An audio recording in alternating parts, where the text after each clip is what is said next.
Hello comrades, you are watching RedIvanAirsoft, and today we'll talk about uniforms and equipment of the Russian CSTO CRRF Contingent.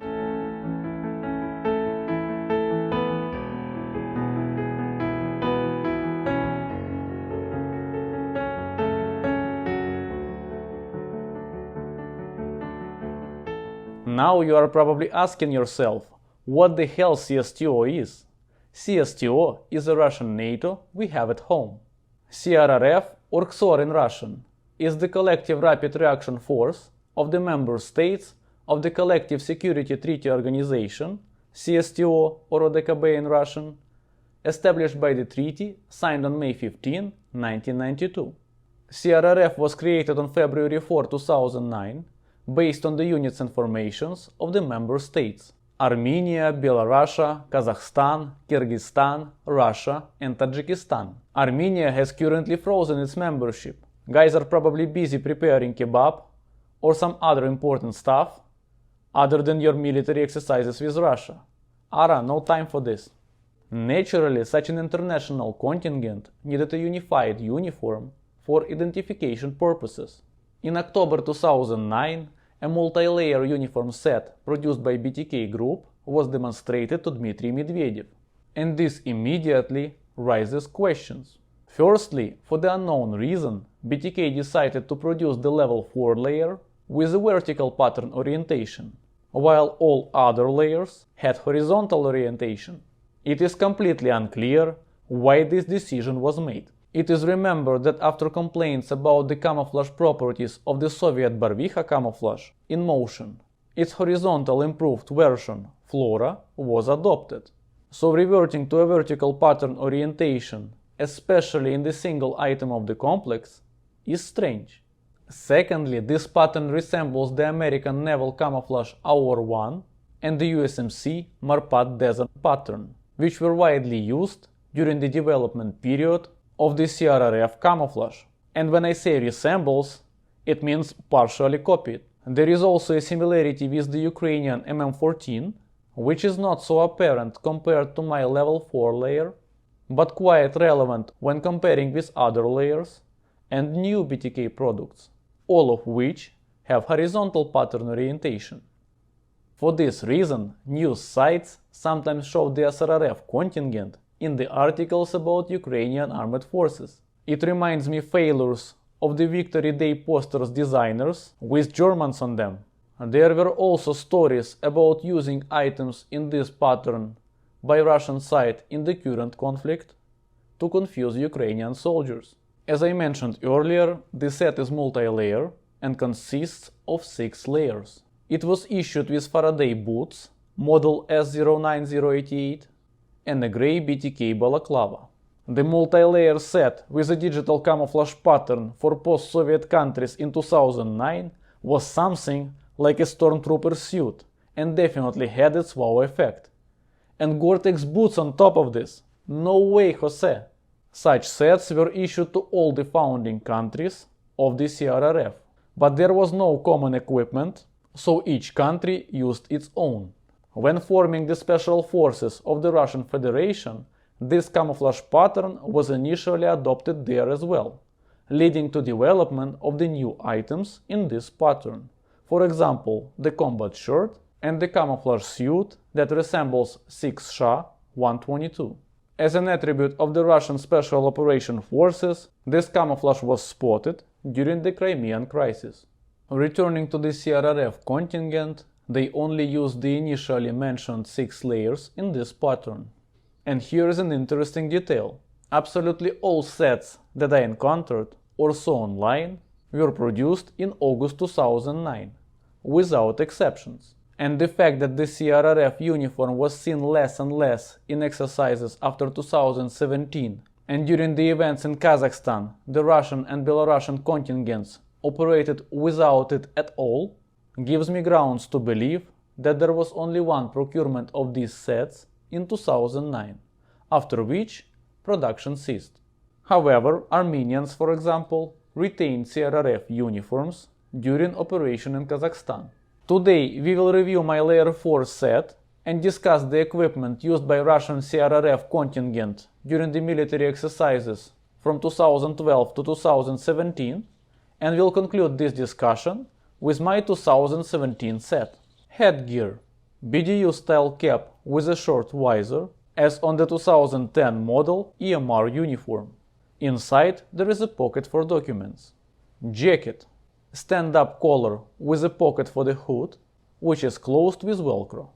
The hood is adjustable in the 3 places, along the face oval on the right and left, and in volume at the back. The serviceman's rank is placed on the textile strap with a Velcro closure on the chest and the left sleeve. But after Shoigu's appointment, everyone was forced to resew the straps on their shoulders. The crudely resewn shoulder straps, even in the photos of 2017, confirmed that the suit was never reissued. 2 chest pockets with mesh inside, closed with zippers. Sleeve pockets on the right and left, closed with Velcro. On the right pocket there is a platform for attaching the CRRF insignia with the flag of the specific country. If necessary, this platform with a patch can be tucked into the pocket. Such flags were designed for each CRRF member country. At that time, the existence of Velcro panels was completely ignored. Probably it is because soldiers must to sew something. Sew the collar to the neckline, we can't do it. Nobody can. It's not about skill, not about desire or anything else. It's about the act of sewing the collar itself. But it should be noted that even today, even in the US Army, the presence of the Velcro panels does not stop commanders from making soldiers to sew something. So it is common international illness. Velcroed or sewed on? E6 and below. It's okay if you are strapping it, right? Okay. But if you're Sergeant First Class and above, you gotta have it sewn. Sewed on? Yeah. In my opinion, it looks better. There is an opening in the armpits area for ventilation, which closes with a zipper. Reinforcements on the elbows without pockets for the elbow pads. Cuffs with Velcro. The jacket is fastened with a zipper, Velcro, and 1 button at the bottom. All zippers are YKK. There are no internal pockets, but there are mesh inserts for ventilation. At the bottom there is an integrated elastic band for size adjustment. Pants fastened with a zipper, Velcro, and the button. There is no reinforcement under the button, so I open it very carefully because there is a feeling that the fabric might tear. 2 inset pockets made of mesh material. Wide single belt loops. The pants are designed to be worn with suspenders. A zipper on the right and left side for revealing oneself in the field. No back pockets. An elastic band sewn into the back of the waistband. BDU style cargo pockets with Velcro closure. The pocket neck is adjustable with an elastic band. Additionally, there is a textile strap with a plastic buckle to keep fillet pocket from flopping around. Similar solution was used in early American trousers in Vietnam. Reinforced knees without pockets for knee pads. A zipper on the pant leg allows putting on or removing the pants without taking off boots. An elastic band is sewn into the bottom of the pant leg, and the zipper is hidden under the flap with a button. The buttons are very similar to Swedish ones, and the trousers are almost direct copy of American ECWCS Gen 3. The suit is made of 97% polyamide and 3% elastan, a very pleasant fabric. Overall, it feels like a comfortable tracksuit. Footwear. We already discussed the boots. Faraday model 09088 was a standard issue. But I don't have them, so I use Altama instead. I saw Altama used by one of the CRRF participants, but he was not from Russian contingent. Load bearing and personal protective equipment. Since Russian contingent was represented by the 98th Guards Airborne Division and the 31st Separate Guards Air Assault Brigade, they had interesting and very advanced equipment for its time, on all exercises. For the Interaction 2012 exercise, Ivanova paratroopers were equipped with 6B23 body armor vests in Flora pattern, rarely EMR pattern, 6B28 helmets with covers in EMR and Flora patterns, 6 SHA-112 load-bearing equipment in EMR and rarely Flora patterns, 60-liter raid backpacks in Flora pattern, and sleeping bags in EMR, which were new at that time. Remember, it's pre-Ratnik era. In September 2013, at the next interaction exercises, the paratroopers were already fully equipped with 6B23 vests in digital camouflage pattern, 6B7-1M helmets with EMR covers, 6 SHA-116 vests in EMR, and famous track goggles with some kind of black Chinese joint protection.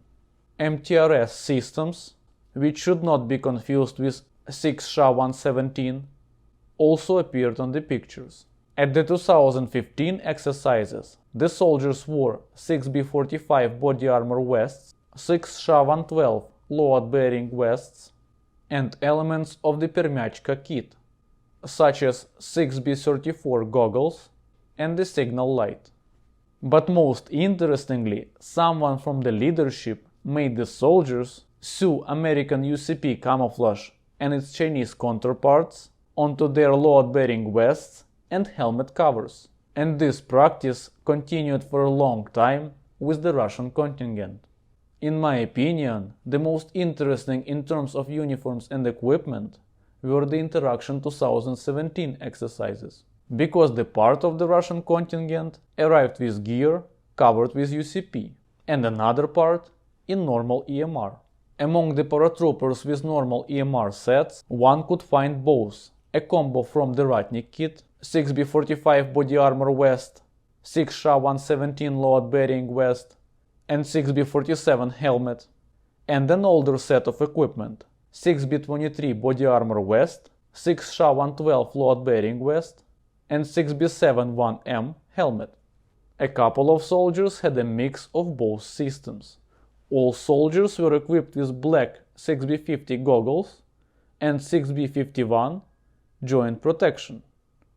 In my kit, I used the following: 6B23 body armor vest in EMR pattern, 6B47 helmet with 6B50 black protective goggles and the signal flashlight, the helmet cover in EMR pattern, as well as 6B51 joint protection, 6 SHA-112 load-bearing vest, and the backpack from 6 SHA-112 set. Weapons: riflemen used AK-74M with 6H4 or 6H5 bayonets. It is likely that the soldiers who received 6H4 bayonets were actually using AKS-74 rifles upgraded to the AK-74M level. PKP Pechenek machine guns, SVD Sniper Rifles, RPG-7 grenade launchers. I did not see pistols among the officers, but I assume it could be PYA, Yarygin pistol, and PM, Makarov pistol, as I saw PMs in the pictures from the 2015 exercises. Now let's take a look at how all this equipment looks together.